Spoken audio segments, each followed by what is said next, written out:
সাবেক প্রধানমন্ত্রী শেখ হাসিনার রায়কে কেন্দ্র করে আওয়ামী লীগের ডাকা লকডাউন কর্মসূচি পালনের নামে নাশকতা। কঠোর অবস্থানে আছে আইন শৃঙ্খলা রক্ষাকারী বাহিনীর সহকর্মী মোহাম্মদ আজিজুল হক জানাচ্ছেন সেখানকার পরিস্থিতি। আমি এখন দাঁড়িয়ে আছি ঢাকা খুলনা মহাসড়কের হাইওয়ে এক্সপ্রেসের যে বাস স্ট্যান্ড সেই স্থানে দাঁড়িয়ে আছি।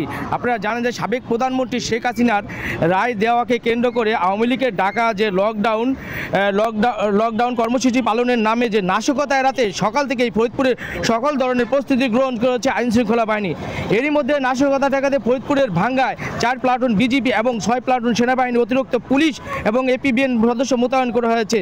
সেই সাথে ঢাকা খুলনা ও ঢাকা বরিশাল মহাসড়কের ভাঙ্গা এক্সপ্রেসের বিভিন্ন জায়গায় এবং বিভিন্ন জায়গায় আইন শৃঙ্খলা রক্ষাকারী বাহিনীর সক্রিয় উপস্থিত লক্ষ্য করা গেছে। আমরা আরেকটা বিষয় জানিয়ে রাখি যে সকাল 9:20 সর্বশেষ আইন শৃঙ্খলা নিয়ে কথা বলেছেন ঢাকা রেঞ্জের ডিআইজি রেজাউল করিম মল্লিক। তিনি জানান আজকের যে কোনো নাশকতা ঠেকাতে আইন শৃঙ্খলা রক্ষা বাহিনী প্রস্তুত।